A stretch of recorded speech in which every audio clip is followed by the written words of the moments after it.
Yes, Uganda no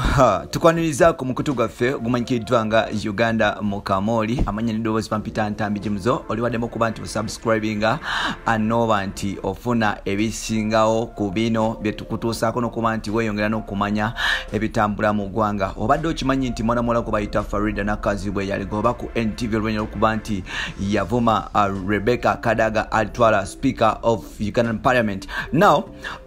waliwo bato egenda mu maaso wakati wa Honorable Rebecca alitwala Kadaga kugatane munamawulire omututu mufungo na musomi wa mawulire ku NTV n'okuba nti akola program ye gye bayita Masemtyako Spark kugatane NTV. Omukyalo ono y'omukuba namawulire abakyasiza okubeera abamanyi mu ggwanga. Now Rebecca Kadaga yavayo n'ayisa billion almost nga 10 ng'agamba nti ba MP bakozesa sente zino kuba nti bayamba abantu mu this crisis of COVID-19 and like abantu abasinga kye batakiziganya nakyo kugatane munamawulire yavayo kuba nti amanukula Faridah mukwanukula Rebecca Kadaga yavayo nagamba nti tetwagala yagenda ku Twitter ye nawandika nti oluvaawo nga mugamba nti government yankosa ne mala ne bandampinga nga ngabo condom so nolwekyo Kadaga like Faridah Nakazibwe ya referringa Kadaga statement nokuba nti akola statement yeyo nga referringa ku use the condom n'engabo condom.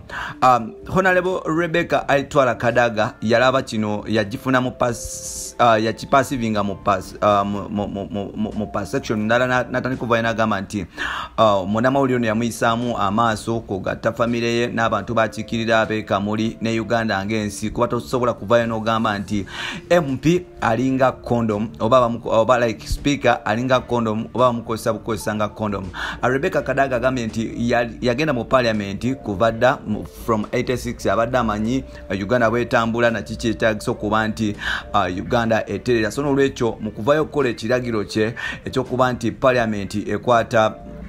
oba government ekwata billion 10 ezigabire ba member of parliament yakikola because yali agala sente kuba mbuye sente azirina era azifuna. So n'olwekyo million 2 tasobola kuba nti aziba wabula yagezako kuba nti ayamba ba MP basobola kuba nti batukira abantu be bakikirira mu situation bwetinga tewali muntu asobola kuyamba munne era navayo nagamba nti omukyalo oyo wakitiibwa amuwe ekitiibwa omukyalo oyo Faridah Nakazibwe wakitiibwa era amuwe ekitiibwa naye avayo kuvola mukyala munne bwato tekikola makulu. So n'olwekyo Kadaga yavuddeyo nawa ebiragiro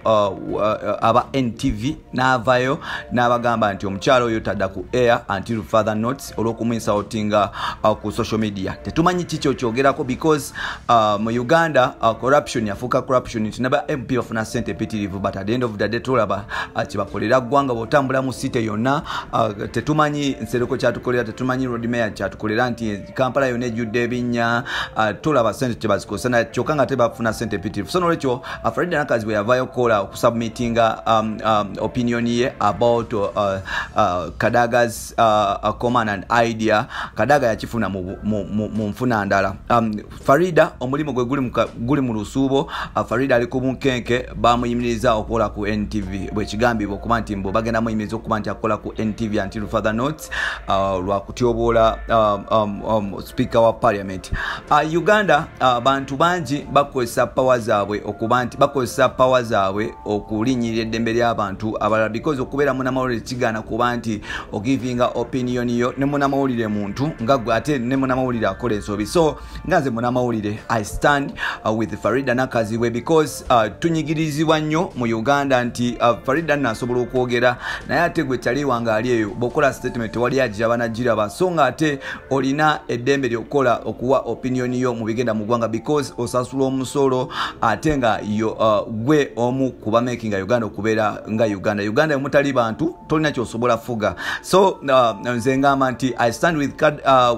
Faridah Nakazibwe until further notes era nsaba buli ebitongole by'eddembe tuvetulwanire Faridah Nakazibwe because nti ono omukyala yali agezaako okuwa opinion ye n'okuba nti atuusa obubaka abantu kibalowooza abantu bogenda wansi eyo abantu bali bubi emmere tebagifuna abantu babonaabona okufa obufi abantu tebalina wakusula abantu bamayemba ba rent but member of parliament tebafuddeyo kuba nti badressinga nsonga bwezi tewabula bo basaze luwenda kuba nti bafuna ssente wetwogera ne mu Kampala abantu bangi bakyabonaabona ku streets tebalina wakusula emmere tebagirabako so nolwekyo me I stand with Faridah Nakazibwe. Faridah Nakazibwe agenda goba ku NTV kicho kyogerako opinion kijowa